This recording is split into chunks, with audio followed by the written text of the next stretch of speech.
Probably 90% of the herbs that I harvest for dry use, I dry hanging upside down, air dry them. Some of the plants do not dry well this way because of the length of the time air drying takes. Basil will turn black. Basil I always do in a dehydrator.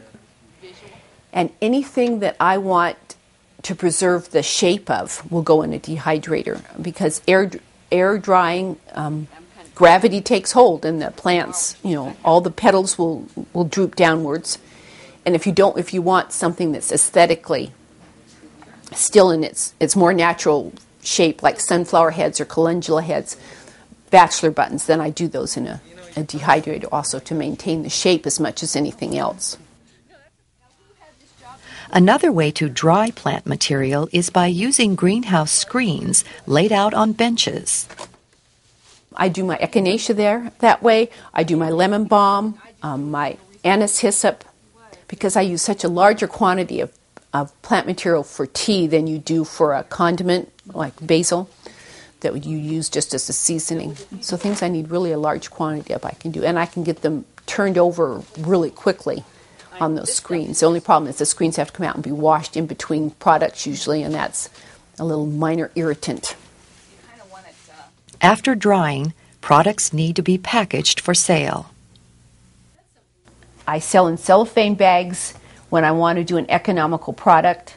If I'm going to value add it up, then I do it in glass usually. I do cellophane for my herbs because it breathes. I dry my herbs really well. Sometimes my cellophane, if I have any question about it, I'll fill my cellophane bags and stack them upright and put them in the dehydrator for 20 minutes to make sure there's no residual moisture. But cellophane does breathe. So basically, it's a very simple process. I fill the bag, I staple it shut, and I put one of my own labels on it. And I keep my costs really down so people get quite a bit for their money. The package label contains important information. It identifies the product, the farm, and lists ingredients. I just make sure that I have every single ingredient is listed on the label because I'm so worried about people with allergies or misleading them. So sometimes if it's a long one, I have to do it on the computer and we'll just tape that to the back and just have the name of the product. It just depends on how many words I have to cram into that little label. Value-added products are a big segment of Barb's marketing plan. Although I sell herb plants individually, which is probably the biggest bulk and quantity of my plant sales, a good portion of the income actually comes from the value-added, and which are fancy pots and planters, things that are more expensive, definitely more visually appealing perhaps, things that appeal to a different segment of the market.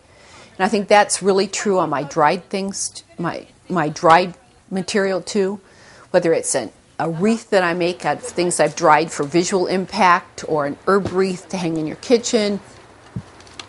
Those things are definitely a big segment of my income. I can sell 100 parsley plants. The amount of profit is probably the same with 3 hanging baskets.